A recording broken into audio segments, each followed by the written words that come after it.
জমিন বানাইতেন না, পৃথিবী সৃষ্টি করতেন না, সেই নবী পর্যন্ত বলে নাই আমি জাতির জনক, জাতির পিতা। কথা বলে ঠিক না? সমস্ত মুসলমানদের জাতির জনক, জাতির পিতা কয়জন? আরো জন বলে কয়জন? একজন। ইব্রাহিম আলাইহিস সালাতু ওয়াস সালাম মনে মনে ভাবতেছে আমি হলাম জাতির জনক, জাতির পিতা, আমার সম্মান বেশি, আমি ইমাম হইয়া নামাজ পড়াইবো। ঈসা রুহুল্লাহ মনে মনে ভাবতেছে আমি তুর পাহাড়ের মধ্যে আল্লাহর সাথে কথা বলেছি, আমার আলিদা সম্মান, ইমাম হয়ে নামাজ পড়াইবো। ঈসা রুহুল্লাহ মনে মনে ভাবতেছে আল্লাহ আমাকে বাপ ছাড়া দুনিয়ার মধ্যে পাঠাইছে, আমার সম্মান বেশি, ইমাম হয়ে নামাজ পড়াইবো। এক একজন পয়গম্বর এক একটা চিন্তায় আছে, আর আমার নবী এক পাশে দাঁড়াইয়া উম্মতের চিন্তায় আছে। আল্লাহ ডাক দিয়া বলে জিবরাইল আজকে মহাসমাবেশের মধ্যে ইমাম হয়ে নামাজ পড়াইবে আমার বন্ধু মুহাম্মদুর রাসূলুল্লাহ সাল্লাল্লাহু আলাইহি ওয়াসাল্লাম। জিবরাইল নবী হাত ধরে বলতেছে নবী গো কিসের চিন্তা আছেন গো? আল্লাহর মহল্লা থেকে অর্ডার দিয়েছে আজকে মহাসমাবেশের মধ্যে ইমাম হয়ে নামাজ পড়াইতে হবে। ইচ্ছে আনন্দ আর পৃথিবীটা আসলে কথা বলেন, মনে আনন্দ থাকলে চোখের থেকে পানি বাইর হয় না, খুশি বাইর হয়। কথা বলেন ঠিক কিনা? জিবরাইল আল্লাহ ডাক দিয়ে বললেন হে জিবরাইল, যা আমার বন্ধু মক্কা শরীফের মধ্যে আছে, যা বুরাক নিয়ে যাই, বুরাকের উপর আরোহণ করে আমার বন্ধু বাইতুল মুকাদ্দাস যাইবি। 1,02,24,000 পয়গম্বর ইমাম হয়ে নামাজ পড়াইবে। 7 আসমান অতিক্রম করে সিদরাতুল মুনতাহা অতিক্রম করিয়া আমি আল্লাহর সাথে দিদার করিবি। জোরে বল সুবহানাল্লাহ।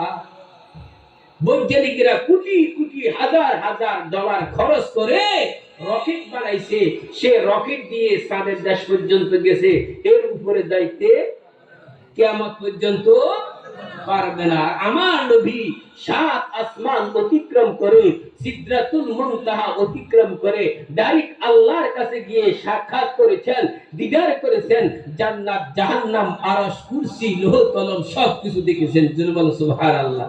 সেই নবীকে ভালোবাসতে চাই কি চাই না? এই জন্য একজন বৈজ্ঞানিক, একজন কবি বলেন বৈজ্ঞানী রে বৈজ্ঞানী আঙ্গ নবীজি, রকেট সারা ভ্রমণ করলেন তোরা পারবিনি। আল্লাহু আকবার। সবাই আমার সাথে বলেন বৈজ্ঞানী রে বৈজ্ঞানী আঙ্গ নবীজি। আঙ্গটা আপনাদের চট্টগ্রামের ভাষা। কথা বলেন ঠিক কিনা? ও হুজুর আইছে, হুজুর আনার ভাষা নবই নোয়াখালীর ভাষা কইরে চলে গিয়ে এই বক্তার দাওয়াত নু দিও, এটালে আঙ্গ শব্দ ব্যবহার করছি, আগামীতে জন দাওয়াত দেন আবার। কথা বলেন ঠিক কিনা? বলেন বৈজ্ঞানী রে বৈজ্ঞানী আঙ্গ নবীজি। বলেন বৈজ্ঞানী রে বৈজ্ঞানী আঙ্গ নবীজি, রকেট সারা ভ্রমণ করলে তোরা পারবিনি। আল্লাহু আকবার। জিবরাইল বুরাক নিয়ে গেলেন, প্রধান অতিথি ইমামুল মুরসালিন, ইমামুল আম্বিয়া। আল্লাহু আকবার।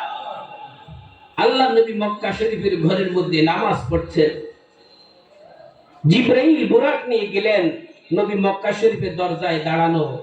জিবরাইল ডাক দিয়ে বললেন নবী তাড়াতাড়ি উঠেন, বুরাক নিয়ে আসছি, আল্লাহ দরবারে যাবেন, বাইতুল মুকাদ্দাস গিয়ে 1,02,24,000 পয়গম্বরের ইমাম হয়ে নামাজ পড়াইবেন, আল্লাহর সাথে দিদার করবেন, জান্নাত, জাহান্নাম, আরশ, কুরসি, লৌহ কলম সবকিছু দেখানো হবে। আল্লাহু আকবার।